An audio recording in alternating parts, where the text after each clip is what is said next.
On this episode of Star Trek Universe, we review Prodigy, 117 Ghost in the Machine, and 118 Mindwalk, right after these spare words from our mystery sponsors.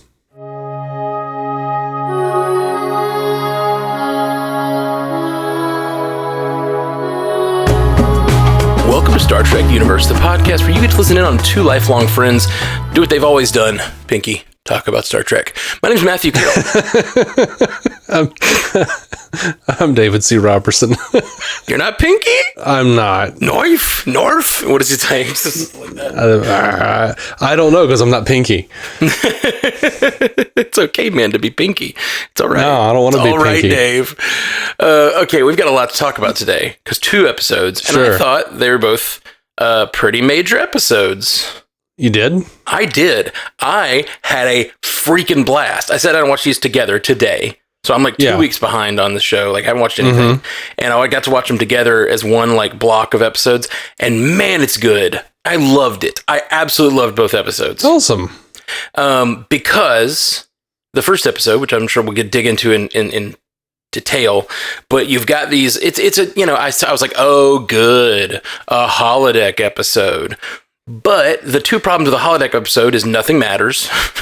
And it's like the same thing every time. It like there's no real reveals. But like they had major character, like at least good meaty character things were displayed by what program each person enjoyed or liked. Right. It was a great compliment to Preludes. Preludes, yes.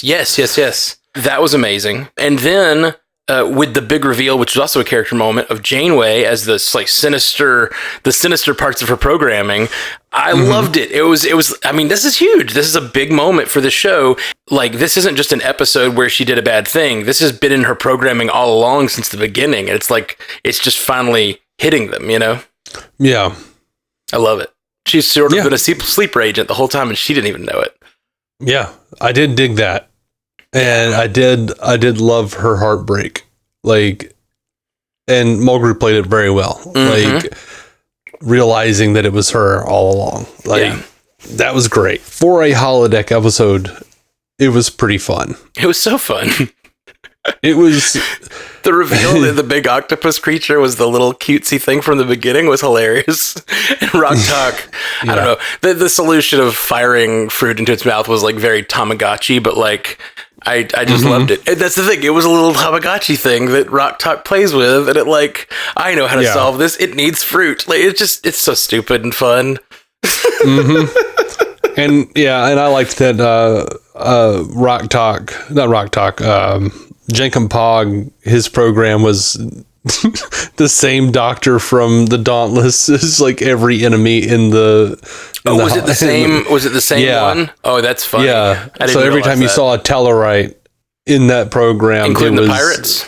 Yeah, it was the doctor. That's awesome. From the Dauntless. Yeah, he just needed to take out. He's like, I needed to take off some steam. That one Tellarite that just like insulted him. I mean, look, all the episodes guides are going to call this episode Ghost in the Machine, but for me, it will be called Mr. Murphy No Shoes.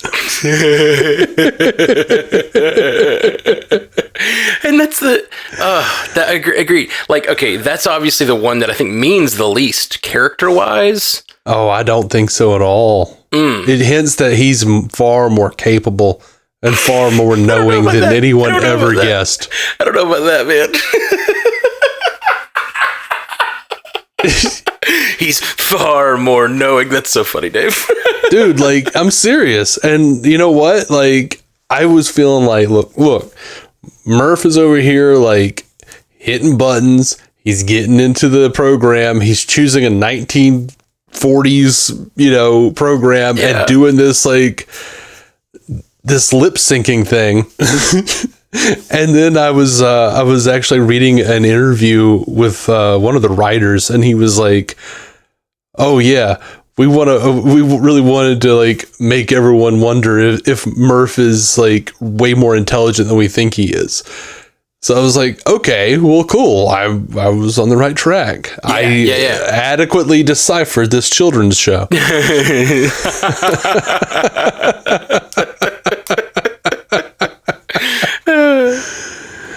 No, I agree with you. It definitely like shows that he has more capability than they knew. They didn't realize he could. They were like, he can sing, and he was like, or he can lip sync very adequately or whatever. Yeah, that's a really good line. And I don't know, just I laughed so hard at the shots of Murph like doing a full on Frank Sinatra little dance and like with his like leaning down with the microphone and stuff. It was just it was everything, man. I was just like sitting there. I don't know. This show is good, but a lot of times the humor for me feels a little, a little childish. It's a child show. At least that's the target. And like, but that got me, man. That got me good. Yeah. Well, see, I thought you were gonna love it. Like, I told Bethany we were watching it, and I was like, "Oh, Matt's gonna love this episode." She was like, "Why?" I said, "Because the entire thing is an escape room." Oh yes, I was gonna say. Well, that's what I thought when it first started. I was like, "Oh, cool, an escape room episode. I love escape rooms." But the truth was, it kind of barely was an escape. Like, they didn't really solve anything. They started out in an escape room, but then it soon moved to the next thing. They're always looking for the key, but it was always just like a thing to do. It was more like just adventure stories instead of actually like, I don't know. Right. I guess the piano key thing was sort of an escape room type thing. Literally been in escape rooms where like there's a broken key before and you have to like figure out what's going on.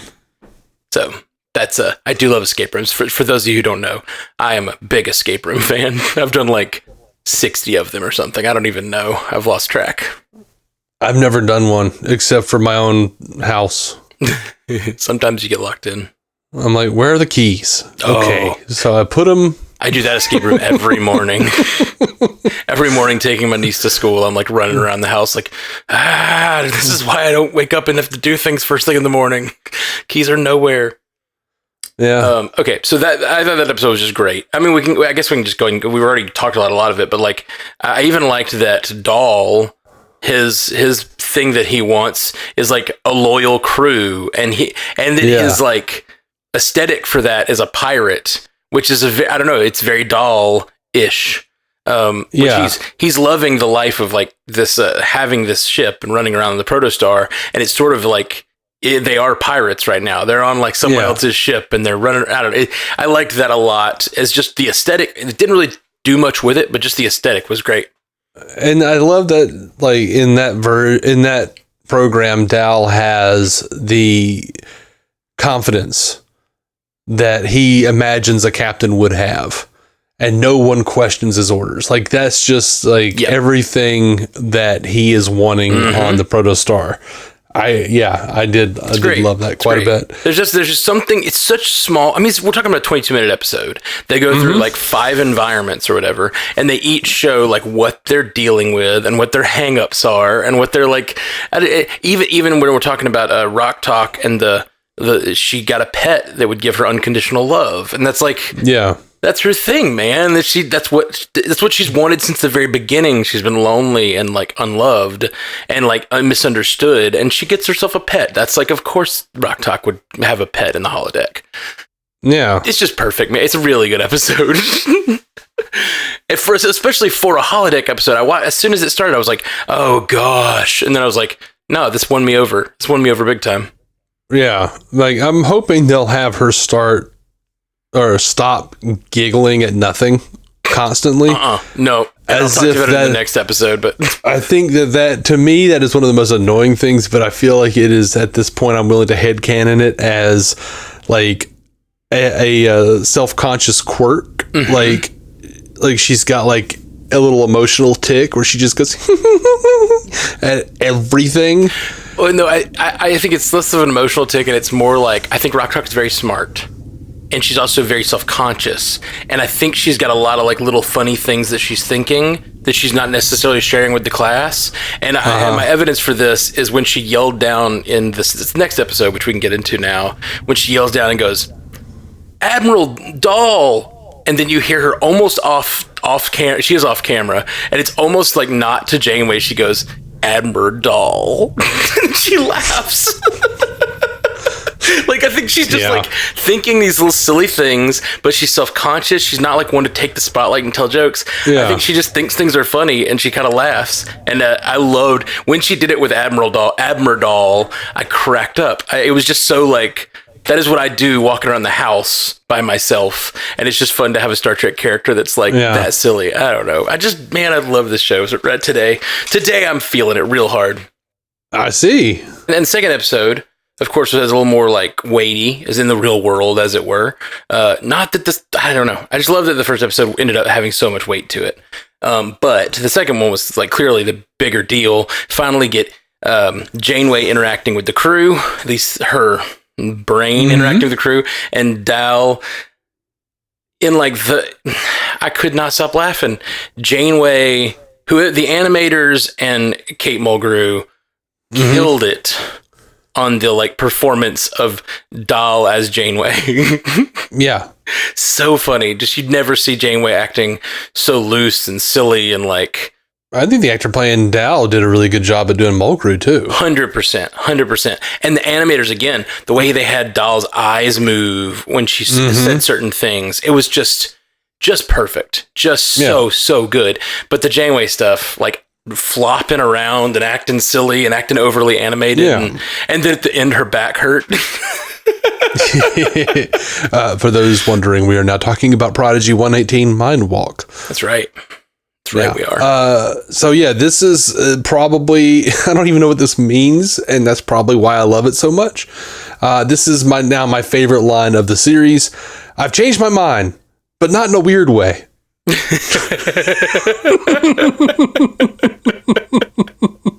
Yep. I can change my mind. It's fine. Not in a weird way. I love it. He's like leaving the bridge, and he points and goes, "Antennas, you're in charge." It's like Dal just has no self-control whatsoever at all. If he had any sort of self-control, he could have acted like Janeway. He knows Janeway. Or just, quiet and more, stoic. Yeah. But dude's got no chill. No chill. He's freaking out. He's flopping around. He's like falling over chairs and stuff. He's just being the doll that we know and love, but like in like a really, really silly way. I love it. I love it. Well, I took it that he was like flopping around because he didn't know how to control her body. Like he wasn't used to controlling her body. Maybe. I think that's kind of how Doll moves a lot of the time anyway. Sort of I don't think animated. So. Because they were doing like when Dal as Janeway walks away from a couple of the crew one time, like she's clearly having trouble walking, like kind of tripping over her own feet. Yeah, that may be. It reminded me very much of the roach from Men in Black. Yeah, Edgar. Edgar. Yeah. Which was Vincent D'Onofrio. Yeah, I always forget that. I love it so much. I know it is, but I always forget that. After knowing him so well as Kingpin now, and thinking of him as like, but even then, like you listen to Kingpin's voice and you're like, he's like, I was a boy, sugar water. It's just like right there. It's like right on the edge of Kingpin. Yeah, it is. See, all my life I've been way more distracted by the fact that his wife, who says Edgar, is Elaine's roommate from Seinfeld. Oh yeah, that's right. And she was really, really the same. Like, yeah. She's a little judgy lady. Okay, so.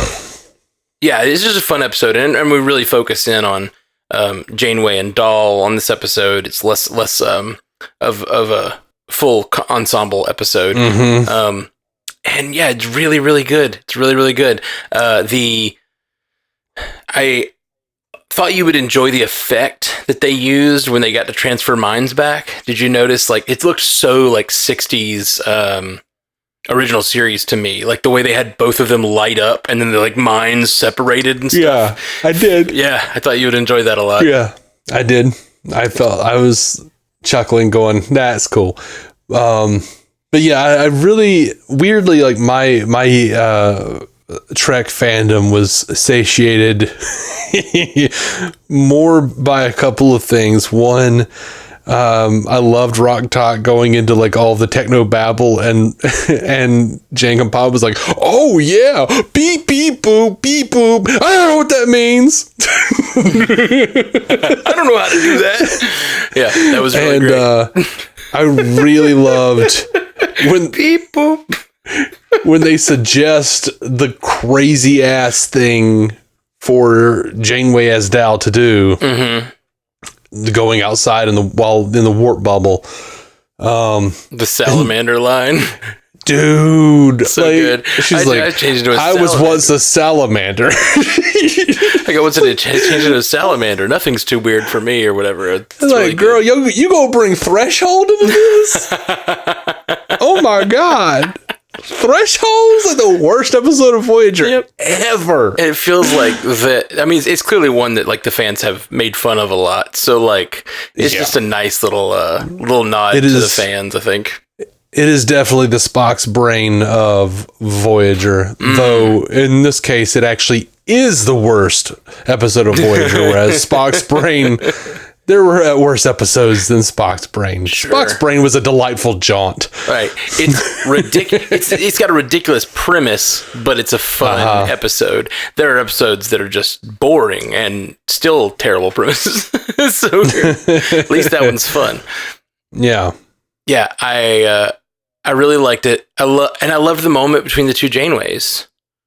There was really a like sense of reverence that the holographic Janeway had, and then she starts seeing the real Janeway, and there's just that moment of the two Janeways face to face, and her like, what did our dad always say? Like, it's just like weirdly like meaningful. Oh man. Yeah. And she referenced Phoebe, and her sister Phoebe, and the story were from frickin' Jerry Taylor's Mosaic book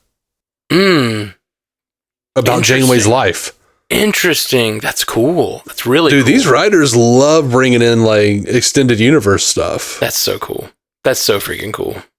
Yeah. I really, really enjoyed that moment with the two Janeways just like connecting, and like it just seemed it felt like as we've talked about on Star Trek, they don't always let the holograms have personalities and live over time and like build up a life. Yeah. And in this moment, like this hologram has been allowed to do that twice now, because Chakotay used her as a strong advisor. Suddenly she's a second life rushed back into her brain, and she like remembers both crews, and she's like all these memories. She's a very complex hologram with like real life. She's almost like the Doctor in that way, And in that moment, she's like meeting her, like the one she is modeled after, and it's just really, really nice. And it did the amount of reverence she gives that moment made me like kind of choke up for her, and like I'm just excited that a hologram is meeting the person it's based on. Like, what is my problem?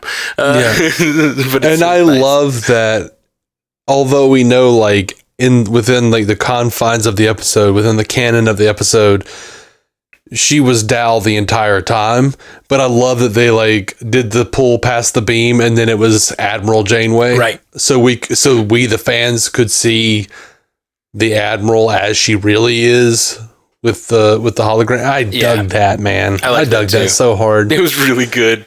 Like when they went past that beam and it was Admiral Janeway, dude, I like got teary. Yeah, me I too. was like, it was like it was just like a weird, like, I don't know. It was like a weird like ghost moment. I don't know. It was really nice. It was really nice. We're a man.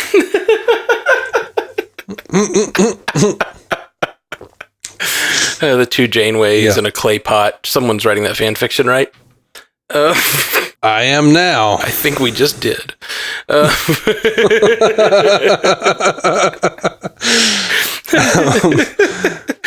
Okay, well, big deal. The Diviner releasing Janeway. Dude, huge redemption for him. Not really, though. Like, it's a redemption that he cares about his daughter. That's definitely true. But the reason he releases her is still because he thinks her being released is the most chaotic thing that can happen for the crew. He does say, I'm going to save your life like you saved mine, which seems sweet. But right before that, he says, I have to release you because you being released will help my plan. It will help you guys get back to the Federation or whatever. Well, he talks about his plan, but he legitimately did say that he was like releasing her because she saved him, and then also like lamented the fact that he got there and found that they were caring.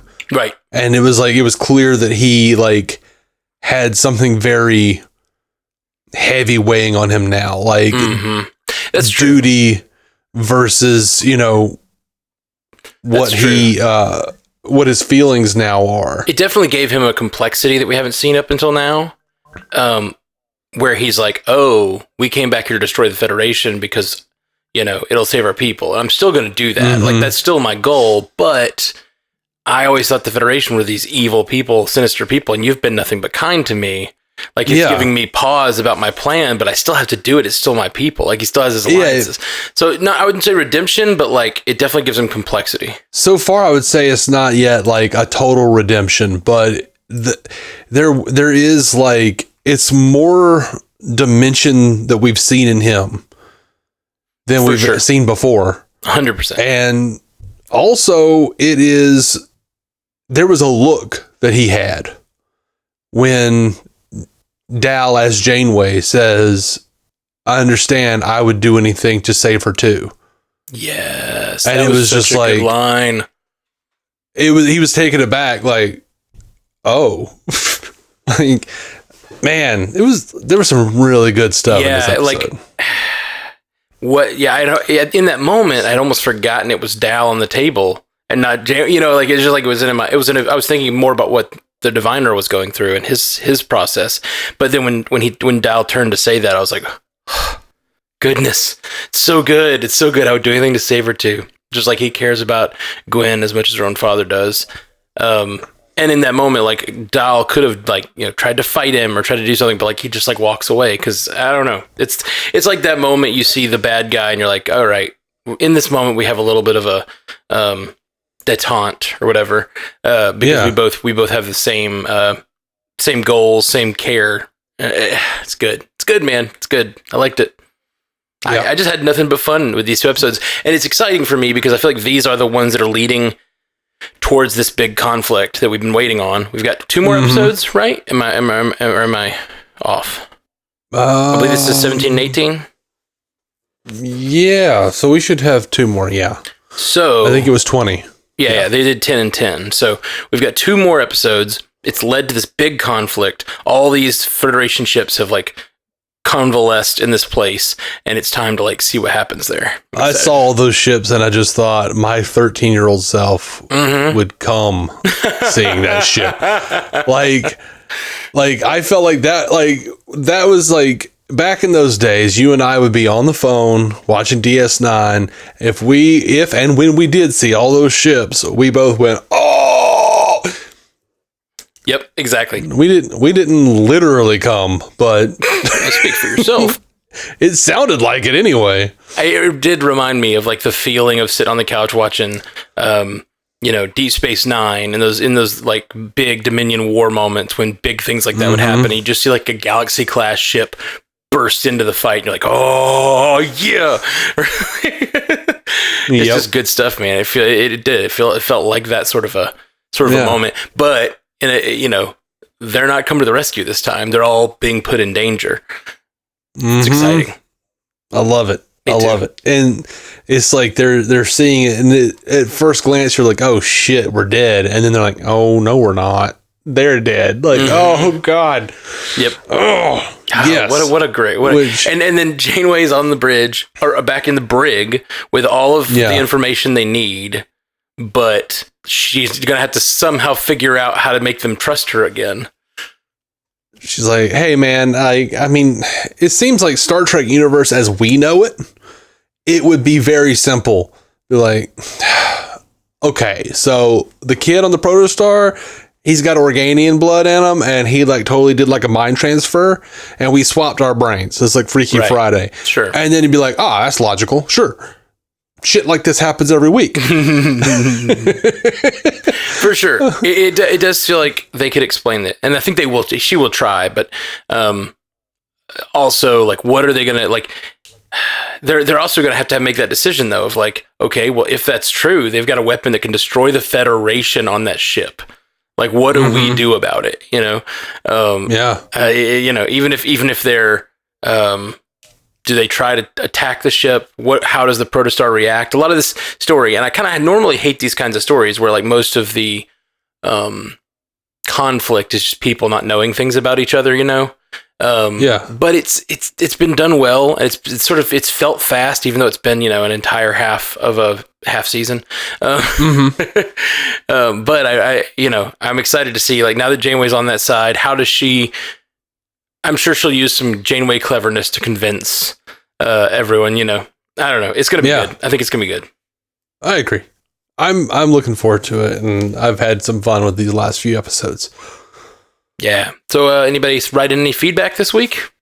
Oh, absolutely. We've got 2 from Stu, and we've got something from someone else. Ooh. We'll start with Stu.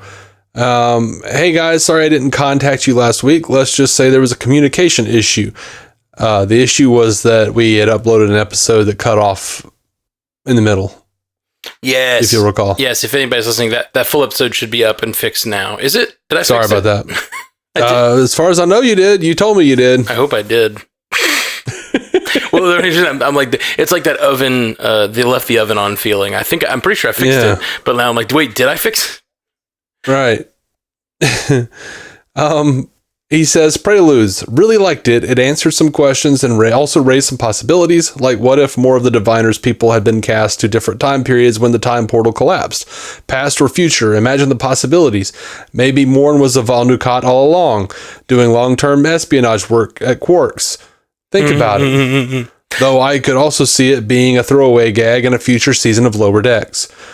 Jankum Pog's story was really good, though I'm a little confused by how in touch with his culture he's supposed to be now. I got the impression from previous episodes and his encounter with Janeway's Tellarite officer that he didn't grow up in the culture and only knew he was one because he was told that. But this shows us he was already a teenager when he got captured. I think the thing is he was in a sleeper ship, so like he was like way before there was any kind of Federation. Like he didn't know, so like their culture was probably really different. Yeah. Ghost in the Machine. Someone weaponized escape rooms. Damn it. It's so funny too, because I should have been the one to bring that up, and I didn't. But you did, just in time for Stu to have the same opinion as you. Yeah. Damn it. Says Stu is me, apparently. Diabolical. Another fun one, which does a twist on the usual holodeck glitch plot by not having it be in a random occurrence and it be pretty important plot-wise. Zero playing Dixon Hill was a nice addition, and I guess appropriate since the actor played a younger Patrick Stewart in The Kid Who Would Be King. I have to say, though, the crew are really overthinking this communicate with Starfleet without infecting their systems with the virus thing. Just write it down on a note and beam it out. Yeah, or just like write it on the hull, man. Like, like do something. I also, like, in the holodeck they used Morse code, and I was like, that's a great idea. Like, try that in real life. Beam it out in some analog container they can recover and read. I'd wonder if this was a commentary about teens being dependent on digital technology, but hologram Janeway isn't thinking of this either. Though with the fact that she's an extension of the ship's systems, but has to manually interact with controls to do stuff, maybe sets a precedent of her not being as well designed as she should be. Well, but also, we know now that she doesn't want them to tell the truth. Like, she wants them to get back to the Federation. So the fact that they don't think of some of these ideas and their kids just means that, like, Janeway's not giving them the information they need. You know. Yep. So Stu's next email, hey guys, so they followed up a holodeck hijinks episode with a body swap one, which is even weirder since these events happened in the same day. But as someone who takes over another person's body on the regular, I'm not one to talk. And both voice actors did a great job emulating the other. Mulgrew especially with the comedic stuff. Having to pretend to be stretching at one point gave me Simpsons steamed hams vibes too. I don't know what that is. Oh, I can't. I've Stewie. definitely heard that joke, but like that is a classic Simpsons joke, and I can't remember it either. Yeah, it's not. I know I have a lot of Simpsons in my head, but that ain't it. I don't know what it is. I don't know why. I've heard other people talk about steamed hams. I've heard people talk about that joke, and I can't remember what the joke is. Janeway also got to fulfill her wish to shoot a kid, too.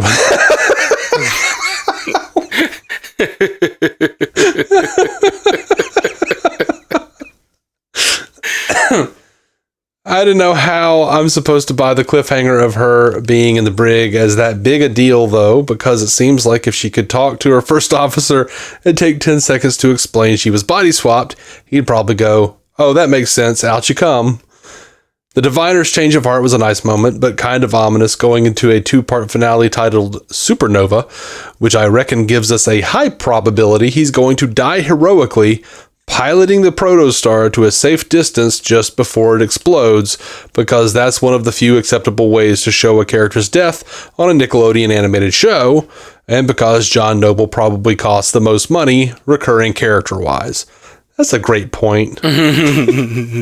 That's how they're going to end it, isn't it? And it's the end of season 1. They're going to give him a little bit of redemption, probably. Yeah, that's a good call. Yeah. Anyway, I enjoyed it, even if it was a little bit of a rote thing, and shading threshold is worth a bonus point. It absolutely is. It's worth more than a bonus point, Stu. Stu says, P.S. How fast is maximum warp anyway? Because by definition, it would be as fast as they can physically travel, but you don't see the ship shaking violently as it gets closer to warp 10, like we've seen before in the franchise, do we? Or is it maximum another term for the speed limit restriction? Restricted so they don't create more of these holes in subspace from that one episode of TNG they just kind of ignored later. Oh yeah, they definitely ignored that. I think maximum warp is the maximum like safe speed that ship has, and then they can push it, but that like causes problems and stuff. Right. It's like overclocking your computer, your PC. Yeah. Man, Stu's got a good idea of how they're ending the show. Yeah. Gotta say. Yep. But here's the thing. This is all... Okay. This show has done a better job of telling an overarching story while keeping all of the episodes self-contained to some degree than any Star Trek, except for Deep Space Nine, in my opinion. It's done a really good job. So, this is a Star Trek episode, though. This season is still a Star Trek episode. And what do we have? We have a culture that needs saving, and they don't think they can trust the Federation to help them. So they're trying to destroy the Federation. But I still think he's going to be able to save them somehow. By maybe he alerts the Federation that their people are not ready. You know what I mean? Like he goes like, it wasn't you guys. It was our civil war that killed us. It was because we weren't ready for you to contact us yet. And he like leaves, he blows up the protostar, whatever, but like still saves his people. I think that's like, but it saves his people with the help of the Federation because that's what they do. Yeah. And right before he blows, he tells Janeway, "Oh yeah, if you go to my place, I can't remember what it's called. There's a box in a corner of my office. You'll find what the other thing you're looking for." And she's like, "What's in the box?" And it's Chakotay.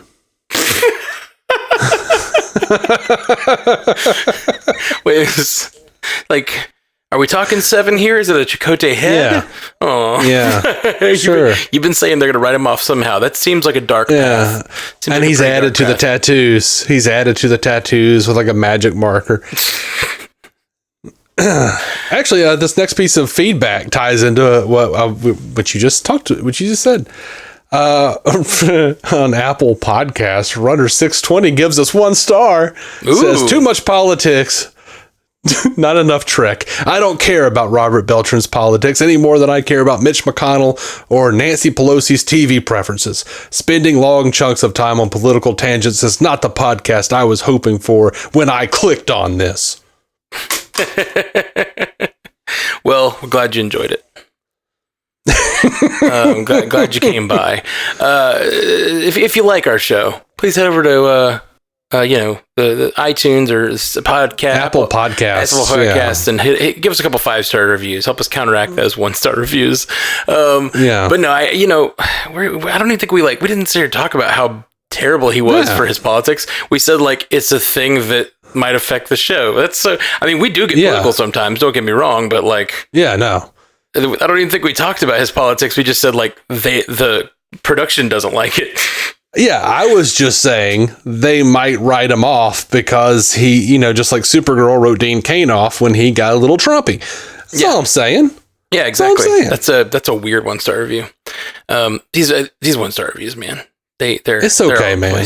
Look, he doesn't even or he, she, whoever, they don't remember writing this review. As soon as they got off from writing this review, they saw that ad for the Trump trading cards NFTs. True. They've given up Star Trek and now they only follow the fan fiction lore around those Trump trading cards. Runner 620 just shelled out $800, $900 on Trump NFTs. Good luck with your investment. All right. Well, thank you guys for joining us on Star Trek Universe. We really appreciate you. And we really do need some 5-star reviews. We got to get this thing. We do. We got some people listen to this show. Help us tell more people by giving us a 5-star review. We love you. Joel on True. Live long and prosper. Thank you for listening to the Star Trek Universe Podcast, a Stranded Panda production. If you'd like to hear more from David C. Robertson, check out the DC On Screen podcast or maladjusted.tv for his web videos. If you'd like to hear more from Matthew Carroll, check out the Marvel Cinematic Universe podcast or listen to his music. Just search for Matthew Carroll anywhere you get music.